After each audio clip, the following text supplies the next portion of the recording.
Okay, let's get started. Hello and greetings, everyone. Thank you for joining us for the second workshop now we're having on Article 6 of the Paris Agreement. There were a lot of questions from our countries and our climate community about Article 6. It's one of the hot topics that will be coming up at COP in Baku in a few months. So we really do hope you find this helpful. We at CFRN definitely think it's important to raise the awareness around these difficult ongoing climate negotiations because they can be quite complex to understand, which is why this is a series so we can kind of cover each section in a way that's easily digestible for you. Our last initial session was more of a general overview of Article 6. And so now we're actually taking a deeper dive into the architecture. So just a few things before we start. If you have any questions, please feel free to put them in the chat. We will address them as soon as we can. Secondly, we understand that there's a need for this session, this presentation to be in other languages. So afterwards, I will send a recording to everyone that's registered that will have subtitles that can be easily translated to your preferred language for you to share with your colleagues. I believe that is all. We have a great lineup of our presenters from our top experts and negotiators that are actually on the floor during these negotiations and have been on the floor for many years. So you are all in very, very good hands with that. Without further ado, I will pass this along first to our managing director and negotiator, Federica Bieta. Enjoy, everyone. Federica. Good morning, everyone, and thank you, Michael, for this introduction. Good morning, good afternoon for everyone here with us, wherever part of the world you are. And we are excited to be here with you on the second, in the second session of the Article 6. So, colleagues, where are we? This year, the World Meteorological Society reported that there is 80% chance that we will exceed 1.5 degrees at least 1 year of the next 5 years. And 1.5 is the goal. The Paris Agreement agree that we will try not to overcome. So we're really at the 11th hours here. And so for the world to fight that, agreed to the Paris Agreement and agreed that there is the national determined contributions are the driving force for all countries to fight climate change. And so every country responsibility to keep climate stable is shared through the national determined contribution of each country, which is the driving force to keep the climate stable. And so the UNFCCC provide us a nice short video, less than 1 minute, to talk to us about national determined contribution. Michael, can you show us the video, please?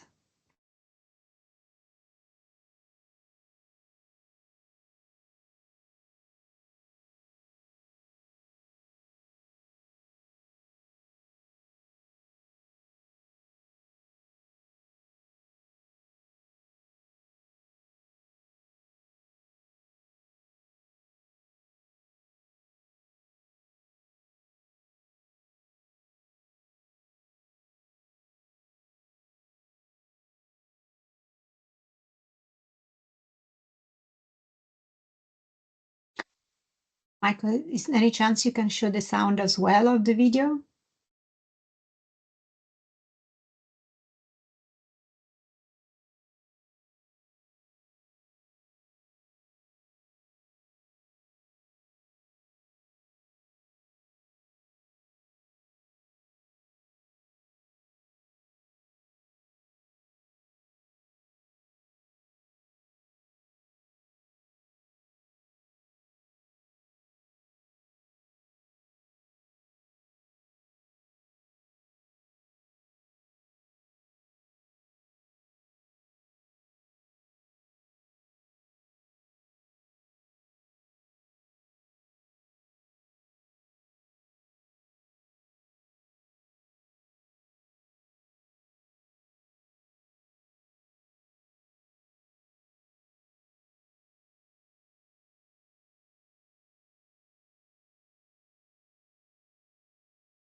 Okay, sorry that there was no sound to that. We will share the presentation and we'll be able, but hopefully you were able to read the thing, in the pictures. Basically, the NDCs are the driving force. So that's how country committed to climate stability. And what is important as well that there has to be trust and transparency on how countries bring to the NDC. And so that's bring us to Article 13 and the next slides. And so without trust and transparency, how countries commit and keep track to the NDCs, uh, uh, everything is not moving forward. If we go in the next slide, Michael, please. And so that brings us to Article 13. So from Article 4, the NDC, we move to Article 13 on transparency. And so what does it say, this article? What the world agreed on? That there needs to be a report on all the action on the mitigation side, but also on the adaptation side. And there is to be a corresponding report as well on the finance side. And so from developed world provide and support to developing world for the mitigation, but also there has to be notified the finance needed for adaptation as well. And once those information are submitted to the UNFCCC, there is a technical expert review that is looking into all this data, and this is transparently posted and seen by the whole world. In the next slides, we see what are the reporting that the countries need to do. The country need to report on their national inventory on all the emissions and all the removal activity through the greenhouse gas inventory nationally. They also need to track progress towards their national determined contribution that we saw is the driving engine for the climate stability. They also need to provide updates on how they track in adapting to climate. And at the same time, we say there is not only about mitigation and adaptations, but there is also reporting on finance. And so on the finance need and received from developing countries and the finance provided by the developed world. So this is the report that needs to be done by the whole world and they agree. And so in the next slide, we see in specific on the NDCs, tracking progress on the NDC, what does it mean? So that each party needs to provide, based on their national circumstance and institutional arrangements, they need to provide update on the description of the NDCs, they need to track progress, they need to track all the emissions and all the removals, they need to provide projections. And so all these informations need to be provided with UNSCC. And in the next slide, we see those are reviewed.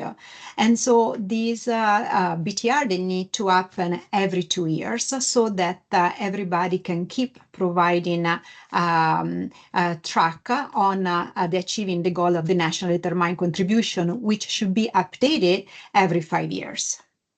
And so to provide the whole picture, just to say that Article 5, in particular Article 5.2, that talk plus, does not achieve results until all of these system and processes have been finalized. Everything has been reviewed independently by the UNFCCC, and everything has been posted transparently so that the whole world can see. And so Article 6, that is just a way for country to help to meet the national determined contributions, should go through the same systems that already has been agreed by the whole world for Article 5. If we go into the next slide, Please. And let me say a few words about Article 5.2 before entering into details as well of Article 6. So Article 5.2 is the article that is about REPLUS, and it's about reversing deforestation at the global scale. It's been 10 years in the making, and it was captured into Paris Agreement enshrined into RF 5.2. Has been so powerful since has been finalized into the Paris Agreement. 95% of the world tropical rainforest are engaging on it. That means that over 60 countries are already actively working on it. And what does it mean also in few words? The UNFCCC as valued at about 1.35 billion acres of land in developing countries, which correspond about 62% of the whole area of rainforest countries, is under this mechanism, under the UNFCCC, and that this is big. That is going to help to produce, the speed and scale that is needed to avoid the climate increase of 1.5, just to give an idea. And about 11.6 billion tons of carbon have been produced under this framework of 5.2. And if we move to the next slides as well, let me be clear. 5.2 was always created for all different sources of fund, and was created for the market as well. Under the REPLUS activity, only emissions and removal are accepted.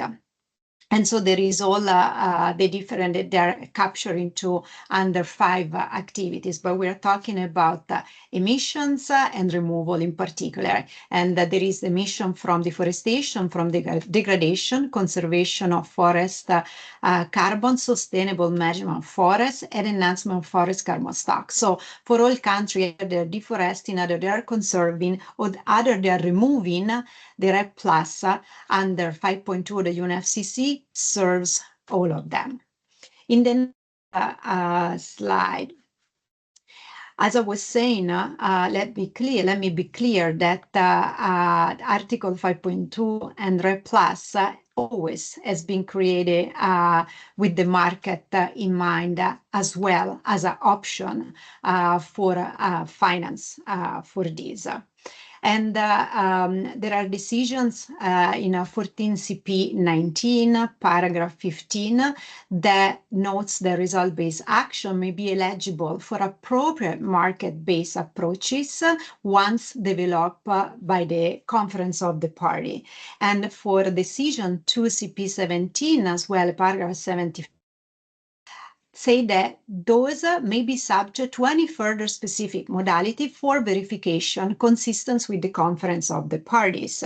And so we will talk after about 6.2. Those are simply the additional specification that the party had already envisioned, that also 5.2 would have to go through once the market was defined.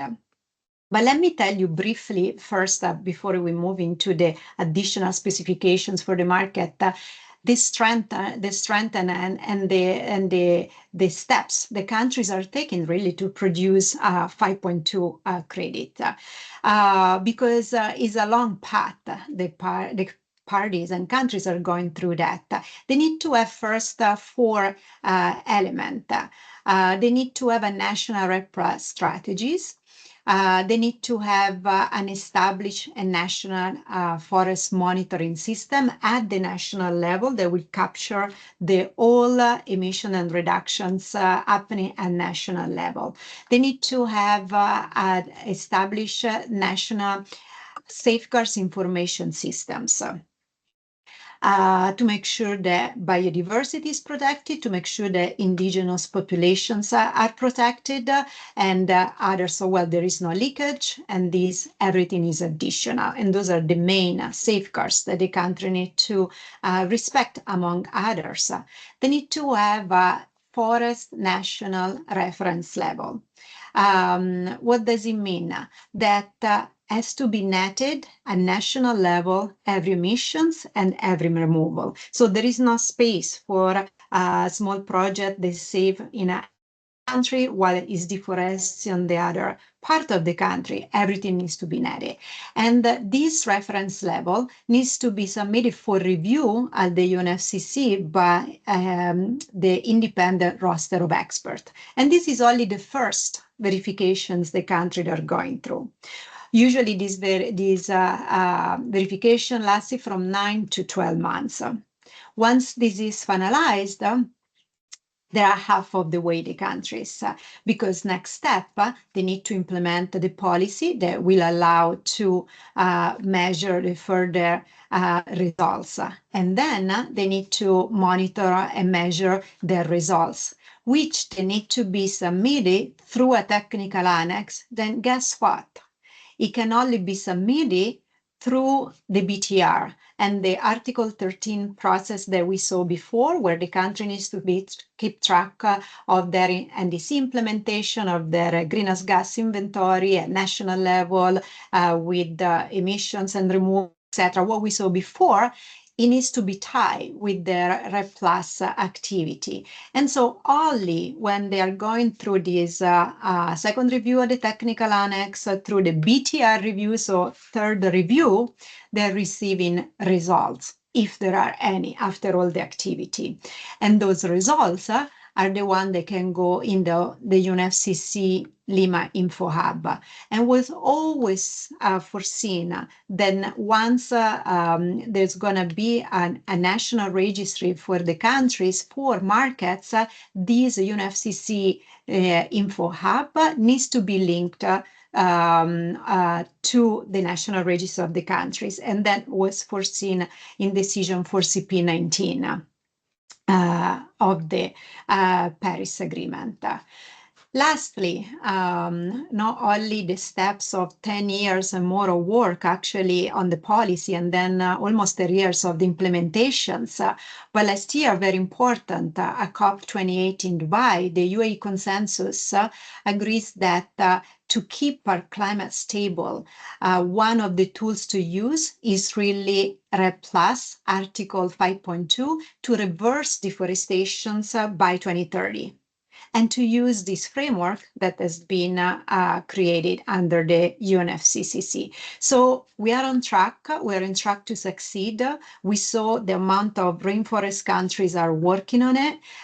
We saw also the achievement that so far about 11 billion and more of reductions that have been achieved so far. And so now there is finance needed, and moving with the Article 6, as we saw, countries actually are closing the loop. And let's see how in details we're going to move from 5.2 to 6.2, following the already agreed decisions. And I think in the next slides, there is just showing that the Lima Info Hub, and I'll pass to my colleague Leonardo and Javier that will walk you through the details of how these 5.2 are becoming ITMO 6.2. Thank you, everyone. Yes, thank you very much, Fede, and it's good to be here for this second session. Together with Javi, our role here is just to drive you through some details of what Fede described as the Article 6. And Article 6 is just, again, one piece of the puzzle which has been constructed under the Paris Agreement. As Fede described, the core and the engine of the Paris Agreement is the transparency framework, since we all, as parties, agreed that the Paris Agreement should be based on transparency. And therefore, Article 6, together with Article 5.2, RED Plus, Article 4, NDCs, is part of the transparency framework. And parties have the opportunities to fulfill, to use this mechanism that you see on the screen under Article 6 to achieve their NDCs in line with the Paris Agreement goals. So Article 6 is a very important element of the Paris Agreement. If you remember last session, we described in general terms the design of Article 6. And again, very briefly here, let me remind you all that under Article 6 in Paris, we have basically created three mechanisms. For us, for this training program of the CFRN, what is important is mainly the first two, 6.2 and 6.4, which are market-based instruments, while 6.8 is a so non-market-based approach. They will also be addressing one webinar in this program, but now we will be focusing particularly on 6.2 today, and then we will follow up also with the one session on 6.4. So 6.2 and 6.4 are basically based on market and cooperative approaches. On 6.2, parties agreed that there is a possibility, an opportunity for all parties to exchange mitigation units, which we call ITMOs, internationally transferred mitigation outcomes. This is the acronym that was chosen after so many days and nights of negotiations. Internationally transferred mitigation outcomes is equivalent to a mitigation outcome achieved in one country, and this can be sold, can be exchanged with another country or also with entities and the private sector. We will get to that in a second. The use of ITMOs is towards NDCs mainly. And this voluntary cooperation is designed under the Paris Agreement in general terms. Guidance on how this Article 6.2 mechanism has to be implemented is coming from the CMA, the Conference of the Parties of the Paris Agreement, and we have a set of decisions already agreed under the CMA. We are still lacking a few elements, very minor details, and hopefully we will get this done by COP29 in Baku in a few weeks in Azerbaijan for the mechanism to be completely and fully operational. 6.4, on the contrary, is a project-based mechanism, so it's based on projects. It's very similar to what we had under the Kyoto Protocol called CDM, Clean Development Mechanism. It's a project-based mechanism which is basically looking at the contribution to mitigation of greenhouse gas emissions and supporting sustainable development. And it is governed by a body, the supervisory body, which is working under the guidance of the CMA. And the CMA also adopted in key milestones a few years ago, key rules, modalities, and procedures for the operationalization of Article 6.4. So 6.2 and 6.4 are the core items for our training program. Next slide, please. 6.2, it is connected to NDCs, and it is one way to achieve NDCs for parties. Of course, parties have to do their own work domestically first. Then there is a possibility to use also international mechanism like 6.2 and the exchange of ITMOs and the transfer of ITMOs. And as you can see from this picture on the screen, this is how the system was designed, which is very, very similar to what we know as emissions trading in the Kyoto Protocol world. Now in the Paris Agreement reality, we are calling these cooperative approaches and exchange of ITMOs. There must be some requirements to be fulfilled. There must be consistency of all the national reporting documents, and this is what CFRN has been saying all over the time. There must be consistency between the NDCs, the national communication, the BTR, the greenhouse gas inventory, the REDD+ strategy. All this documentation must be consistent with each other so that all the numbers are the same and match with each other. There must be a calculation of ITMO budget by the countries. And in order to avoid overselling, there is a mechanism established by Article 6.2, which is called corresponding adjustment, which will be explained by Avi in a few minutes, which is basically ensuring the environmental environmental integrity of the whole regime, ensuring that when countries are exchanging ITMOs, there is a corresponding adjustment applied in the emissions balance of the country so that this is reflected and accounted. So this is the mechanism to avoid overselling. And the whole goal here is to increase ambition. So we need to avoid overselling. We need to avoid to exchange ITMOs which are and mitigation outcomes which are not real. And therefore, this system is designed to increase the ambition, to achieve the Paris Agreement goal, to increase our efforts, but also to give an opportunity to developing countries, and in particular rainforest nations, to get finance which is needed to implement our actions. Next slide, please. The rules which were designed in Glasgow a few years ago by a CMA decision for 6.2 been explaining and indicating which are the operational details of this mechanism. Countries can exchange ITMOs among each other, so Party A to Party B for the achievement of the NDC, but there is also another opportunity which is for parties to exchange ITMOs for so-called other international mitigation purposes. So the private sector, the private companies can purchase ITMOs from governments in order to reduce greenhouse gas emissions and contribute to the Paris Agreement goals. And it is being called under the Glasgow decision other international mitigation purposes. So there are mainly two ways for the exchange of ITMOs. One is to achieve NDCs, and the other one is for other international mitigation purposes when the private sector and entities can enter the game. Next slide, please. Here we have in this slide the definition of ITMOs, which again, after so many years and nights of negotiations, finally was agreed with a compromise in Glasgow. ITMOs are defined as real, verified, and additional. So it's very clear from the Paris Agreement that we can exchange hot air.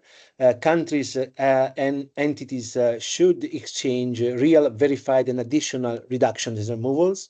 That's very important language. This must be ensured by the countries exchanging and by the whole system, which was mentioned by Federica. So the Article 13 review, the Article 6 review, they're all contributing to make sure that ITMOs and the Article 6.2 is a solid instrument, and it's really contributing to the reduction of greenhouse gas emissions and combating climate change. In the case of forest and REDD+, we are lucky because we have already a set of decisions agreed, which are the basis of our work. And this is a very good advantage compared to other sectors that don't have all of that. So in the case of REDD+, we have already a process which indicates the steps for the technical assessment / verification. So we can say that we have reduction that are already real, verified, and additional. That's very important. Forest and REDD+, which is at the national scale, is also contributing to the additionality of the whole system. Mitigation outcome that can be exchanged under Article 6.2 must be post 2021. There was the timing agreed in Glasgow. We are talking about reduction or removals to be transferred internationally. So we are talking here about international transfers of mitigation outcomes coming from either reduction or removals. We are talking about tons of CO2 equivalent or other metrics. We are talking about uses, as I mentioned before, ITMOs can be exchanged to be used towards NDCs, but also can be authorized by parties for other international mitigation purposes. That was agreed in Glasgow, and that is basically the definition of ITMOs. Next slide, please. Together with the definition of ITMOs, we also have some participation requirements. In the Kyoto World, we were talking about eligibility criteria. Here we are calling them participation requirements.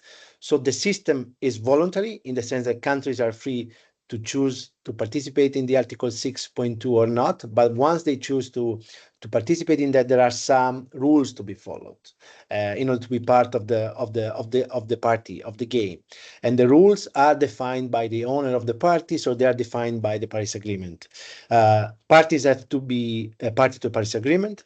They must have an NDC which is submitted, prepared, communicated, and maintained. There must be arrangements in place at the country level for the authorization of ITMOs. So countries must establish sound institutional arrangements and authorization entities that can issue letters of authorization for ITMOs. There must be arrangements in place for the tracking of ITMOs, in particular registries, and with the coalition we are offering these services to Rainforest nations on how to track ITMOs in a Paris compliant manner. And then countries has to be providing the most recent national inventory, greenhouse gas inventory, which is again really the core and the starting engine of the whole system. All these requirements are then reviewed by the review process, which will be highlighted by Avi in a minute. Next slide, please. Yes, actually handing over to Avi at this point, which will guide us through the reporting and the review process of 6.2. Thank you.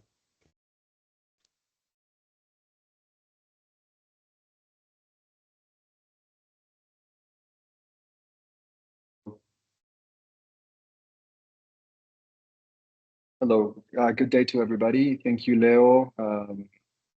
All right, so of course, when you start cooperative approaches under Article 6.2, there are reporting requirements that are linked to the enhanced transparency framework that the Paris Agreement has set up for all countries. So the first step when you start a cooperative approach is to present, as the name entails, an initial report. So you submit this initial report as soon as possible or in conjunction with the upcoming biannual transparency report. This is to reduce burden on the parties and the Secretariat. So that can be presented together or as a standalone document.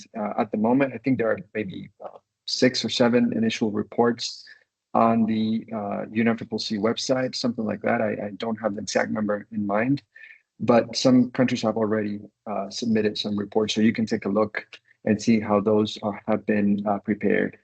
So once you submit the initial report, then you have, let's say, committed yourself to report regularly and annually on a certain number of things. So there's 2 levels of reporting after you submit the initial report. One is the annual information that you should submit no later than April 15th of each year, right, in the agreed electronic format. So that is recorded in the Article 6 database, and this is where all the information starts flowing into the different systems and the information systems that were created for Article 6. You'll hear about the Article 6 database and the centralized, the CARP, the centralized platform. We'll see that in a minute. Then you also have regular information on the right-hand side, and this is information that is annexed to the BTR, the biannual transparency reports. And we'll see that in a minute, but overall, you have these 3 levels of reporting: initial reporting, annual information, and regular information, which is biannual every 2 years, in theory, right? Along with the BTRs. Next, please. Okay, so let's take a quick look at the initial report. First of all, you'll see that it's important to explain how the participating party is fulfilling the participation requirements, and this is what Leo was explaining. You need to describe how the party is a party to the Paris Agreement, how it has prepared and maintained an NDC, the arrangements in place for authorizing and tracking ITMOs, and how it has provided the most recent national inventory report according to the enhanced transparency framework decisions, the modalities, procedures, and guidelines for transparency under the Paris Agreement. And lastly, how the participation contributes to the NDC and the Paris Agreement. So these are the participation requirements. In the initial report, you have to explain all these things and how you're fulfilling these requirements. But besides that, if we go to the left, you'll see that you have to submit, unless you've submitted a BTR before, you have to submit information on the description of the NDC. There's specific items that need to be described according to the MPGs for transparency of how the NDC is set up, targets, baselines, and sectors, gases, and all these things have to be included in the initial report unless they have been included in the BTR before, right? So this is all to try to make sure that this information is included somewhere when the cooperative approach is being described and reported on under the Paris Agreement. So next, the country, the participating party. Oh, sorry, Michael, can you go back one? I meant the next box. Apologies. After that, you have to communicate the ITMO metrics, right? Leo mentioned that it could be CO2 equivalent, ideally, but there are also other non-GHG metrics that can be used according to what is allowed under the Paris Agreement. So the metrics have to be communicated, and the method for applying the corresponding adjustments, we'll talk about corresponding adjustments in a minute, that has to be reported as well. Then the quantify the parties' mitigation information. This is related to what I was saying about the NDC. You have to explain, okay, so my NDC is this, my target is X, my sectors included are, A, B, and C, my time periods, my sources, emissions, removals, if you have not submitted the BTR. So this is all information that is important as the basis for how the cooperative approach will contribute to the NDC and the Paris Agreement. Then the initial report, the CMA requested that parties provide a copy of the authorization, right? So of course, for a government to be able to issue a letter of authorization, they need to have arrangements in place for authorizing. So as you can see, one of the participation requirements is that you do have these arrangements in place, and then as part of the initial report, you have to issue a letter. So that has to be operational. So that's how those two things link. Also, it's important to describe how the cooperative approach ensures environmental integrity. There's an outline agreed by the CMA on for the initial report, all the sections that need to be included, all the subsections that need to be there, and a lot of it has to do with environmental integrity. So, sometimes when we talk about environmental integrity, it sounds like this overarching, high-level principle. Well, it's not like that under Article 6.2, in my view, because it's very much operational and to explain how exactly you're achieving this. So it's much more concrete, which is good. And lastly, there's other issues which are also very relevant and important that need to be addressed, such as safeguards, the overall mitigation of global emissions, human rights, and SDGs, as well as adaptation. We can't go into that right now, but that's stuff that needs to go into the initial report. Now we can go to the next one, Michael. Thank you. All right, so let's take a quick peek at annual information. Okay, so you've submitted the initial report. You've done that. Now, every year before April 15th, you have to do this report. So first of all, information on the ITMOs, right? So font is a bit small, but I can read it quickly. So the information that needs to be provided is authorization of ITMOs for use towards the NDCs or for use towards other international mitigation purposes, whatever is relevant.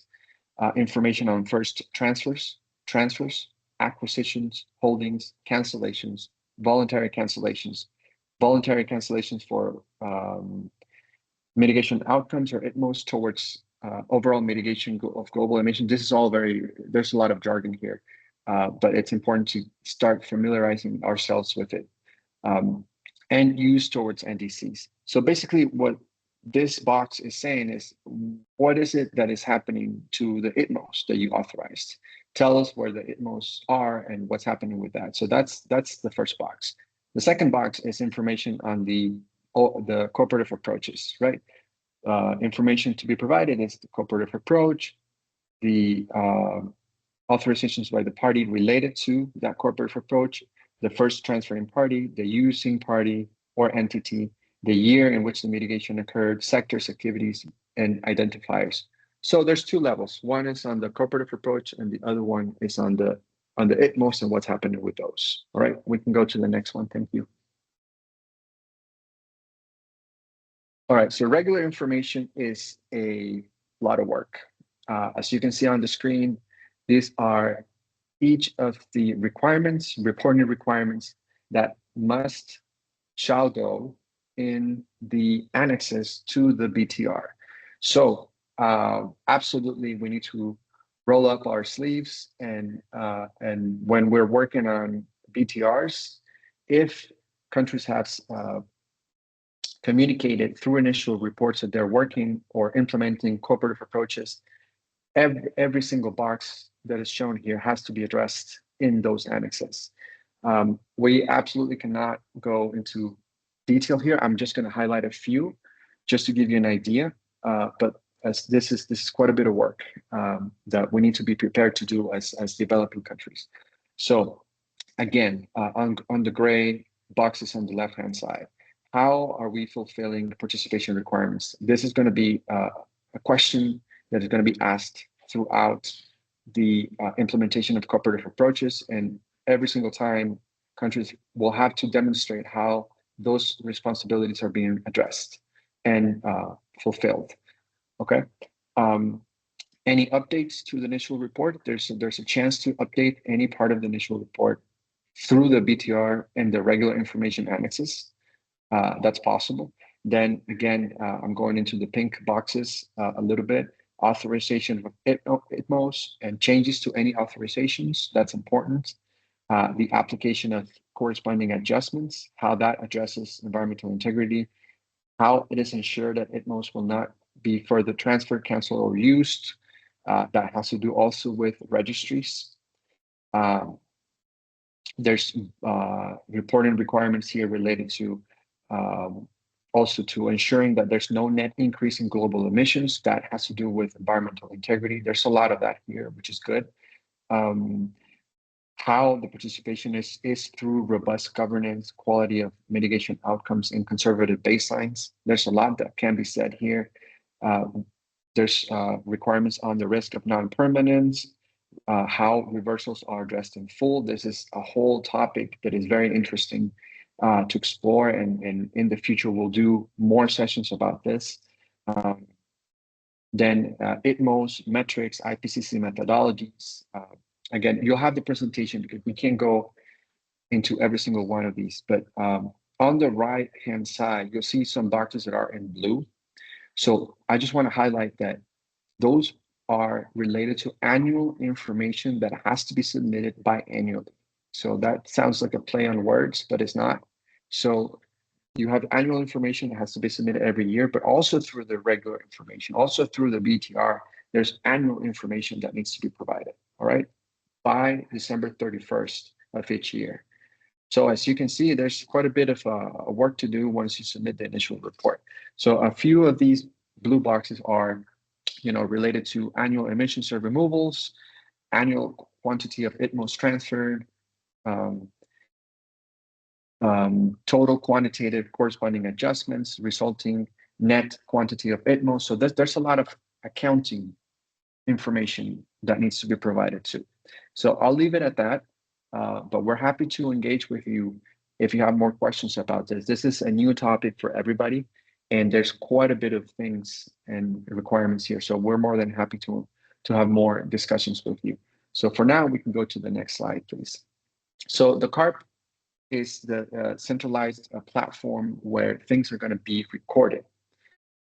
So there's a single place database where the UNFCCC Secretariat will hold all of this information, which is absolutely essential for things to be transparent and to work. So Here you'll just see a few boxes, the initial report, regular information, annual information, any updated initial reports, the consistency checks, I'll talk about that in a second, and the Article 6 technical expert review. So for each of these boxes, there's going to be places in the cart where information and reports will be stored. So there's full transparency there.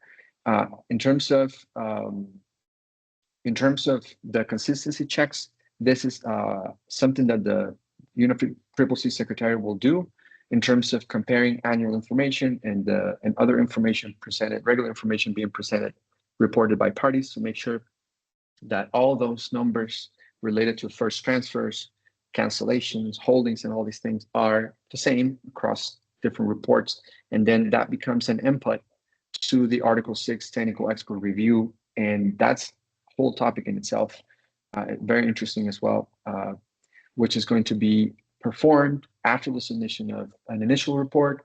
It's also triggered by the submission of an updated initial report or by the regular information annex to BTR. So the Article 6 technical expert review it happens before the Article 13 review, and it's meant to be an element to be considered in that Article 13 review. And the Article 13 review is just a review of the BTRs. Okay, we can go to the next slide, please.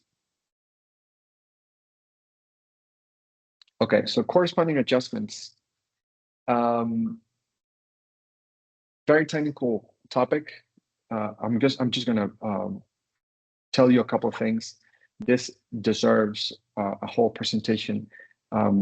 So corresponding adjustments is really just a complicated name for something very simple, which is you have country and then you may purchase ITMOs or you may sell ITMOs.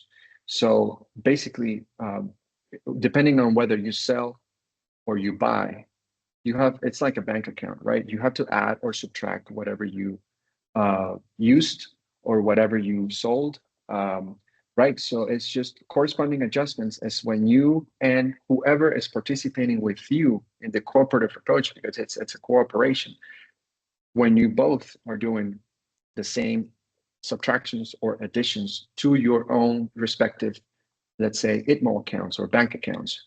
Okay, so it's very easy to understand if you compare it to a bank account.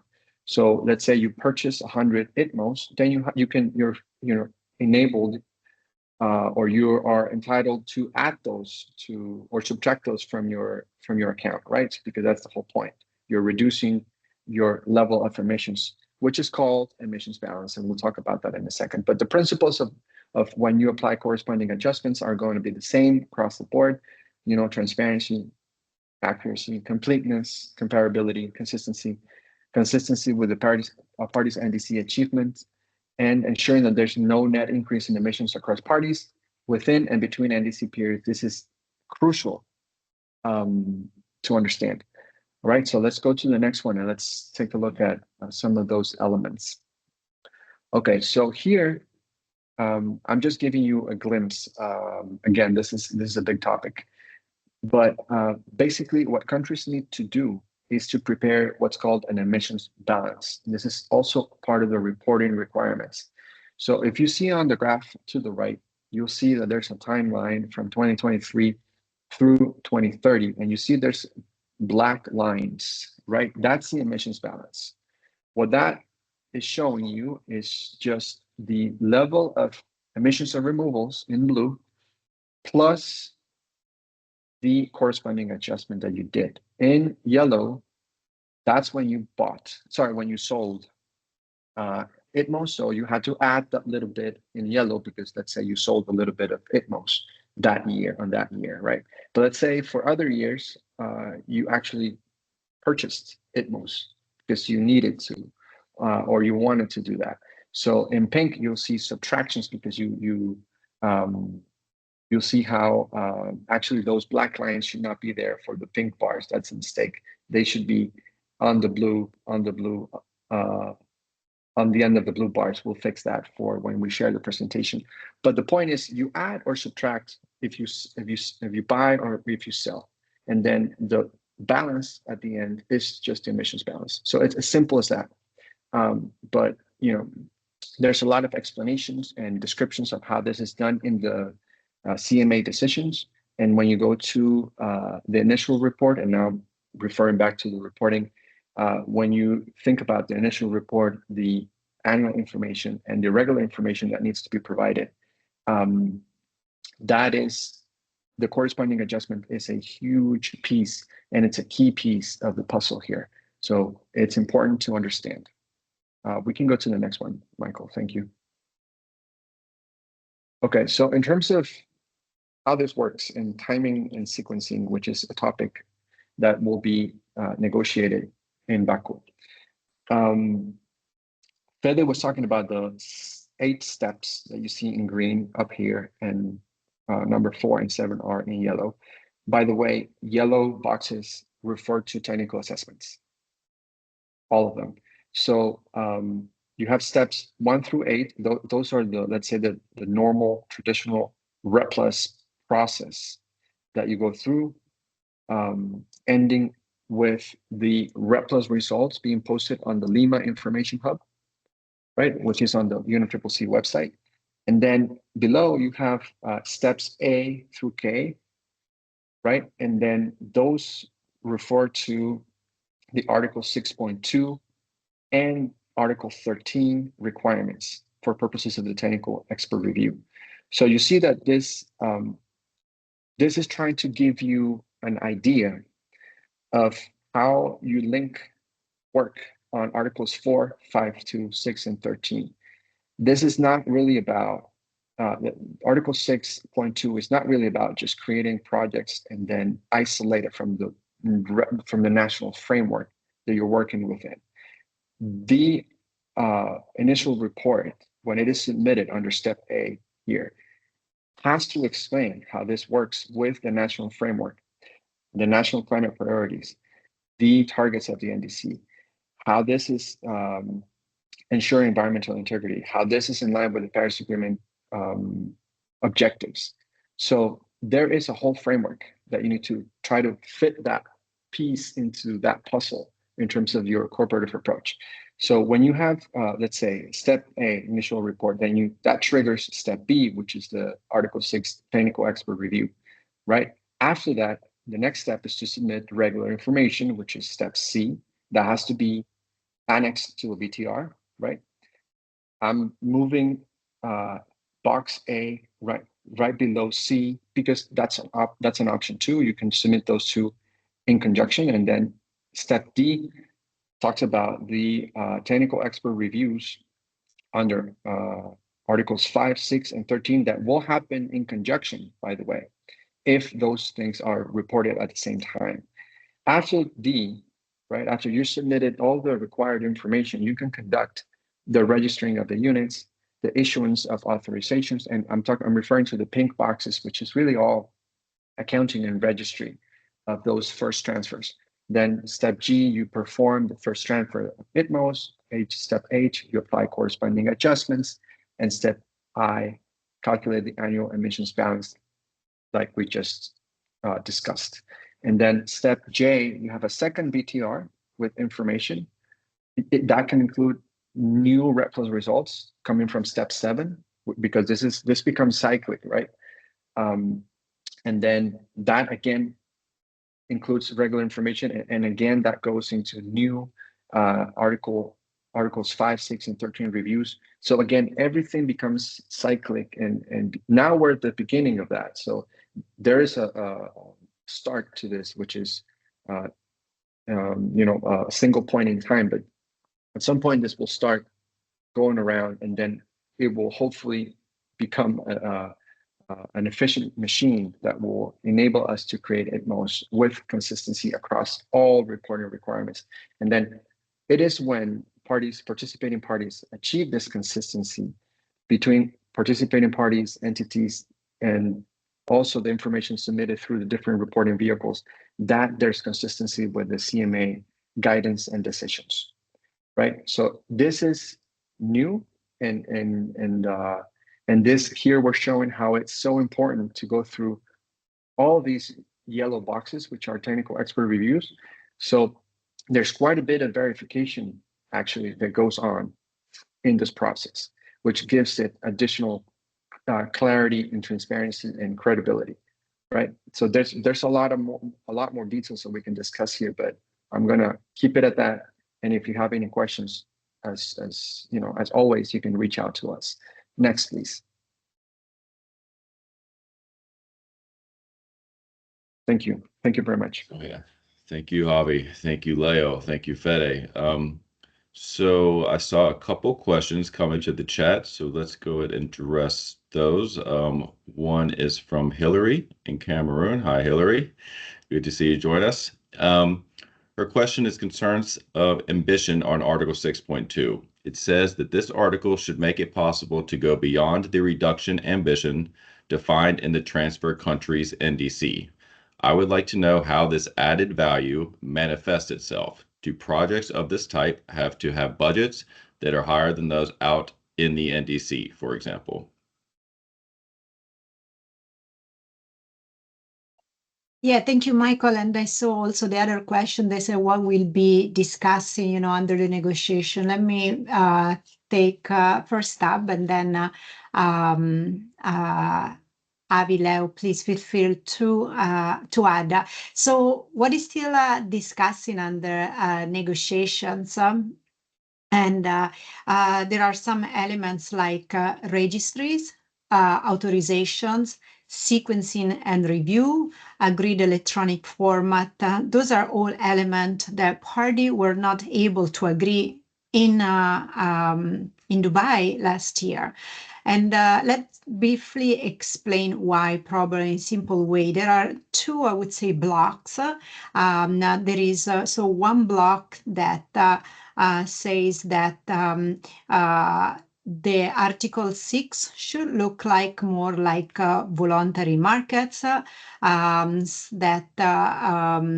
every standard could be accepted, and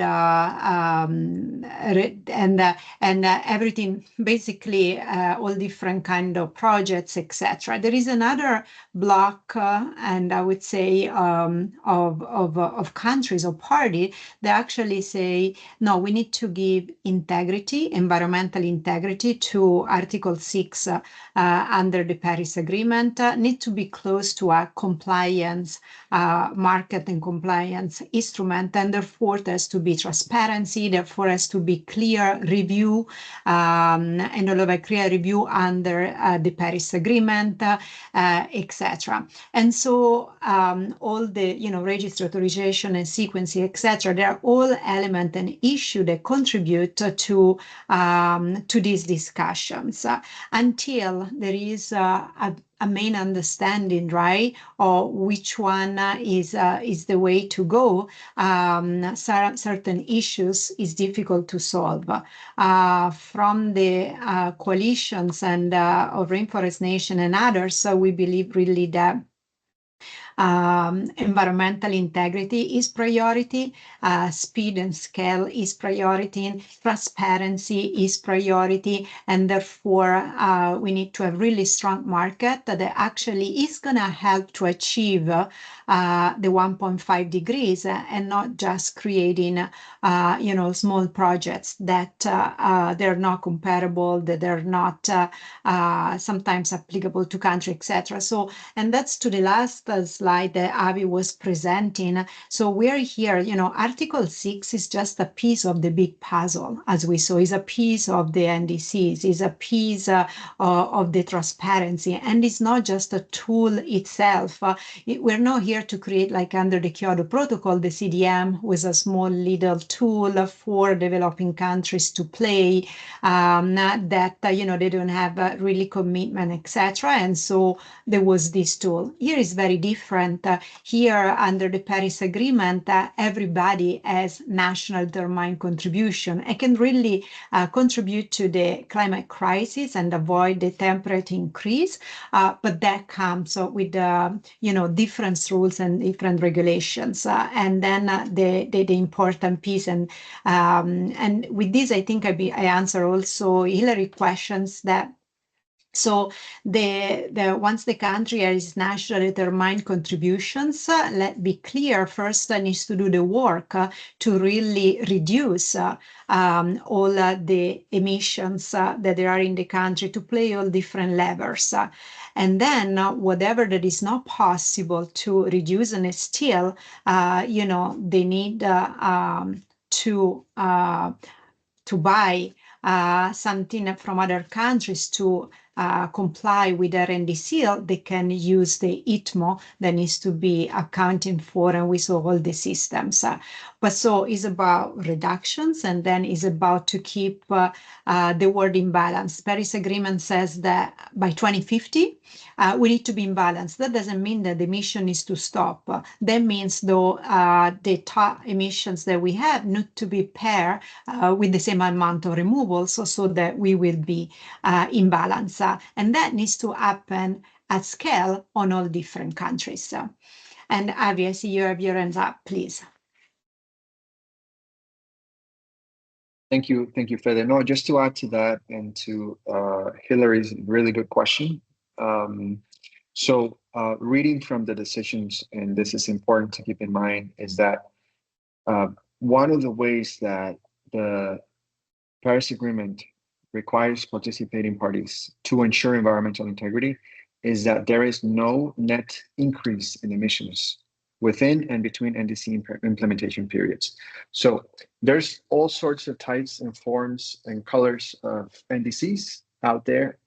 The way countries put them together and the way they integrate cooperative approaches into that strategy, it will take several forms and types of strategies. However, the rule is that there cannot be an increase in emissions within an NDC implementation period, let's say from 2021 2030, or across or between the implementation periods. So basically, we need to keep an eye out for that as we implement Article 6. That's the rule. Thank you. Yeah, thank you, Avi.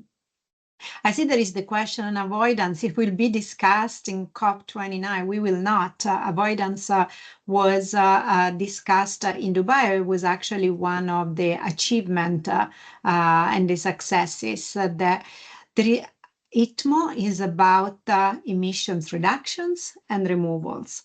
And the parties agreed that there is no space for avoidance. Under avoidance, basically, let's be clear, you ask someone to pay for the potential that something could happen, but you don't know if it happened. It hasn't happened at the moment, but you still ask to be paid. And so we are too late for these kind of issues, and that's what the parties agree. And so avoidance will be reviewed in 4 years. But at the moment, avoidance is excluded from ITMO and the old Paris Agreement. And then as how do we make this simple word, right, for a child? And it should be simple. Yeah. Yeah. I mean, my suggestion would be to Anton for the question. For starters, there is a YouTube code there for our channel. You will see there is an introduction to the Paris Agreement video that I would suggest maybe watching first. And then a few weeks ago, we also did a general on Article 6 and the Paris Agreement review. Maybe take a look at those videos and let me know what you think. And also my email is up there, Michael@CFRN. If there is an audience that you want to address or maybe want our help with doing something, by all means, send me an email. Let me know what you're looking for. And we're always happy to help. It is very technical conversations, though. We understand, especially as we dive deeper in there. So I completely understand. But we would love to be able to help however we can there. And I believe next the question was for Hobby there. Yeah. And actually, do you mind if I just steal the screen from you? Because I want to make sure this is correct. So here is the slide I was showing. The question is, what do the blue bars refer to? So okay, let's take this step by step. So the blue bars are the anthropogenic emissions and removals covered by the NDC. So basically, this is what's happening. So you have your monitoring systems, right? And you measure what happens in your country. You have your national greenhouse gas inventory. And the blue bars are those totals. This is what the inventory is telling you. This is what the level of emissions that you have in your country, basically. Okay. In the case of the yellow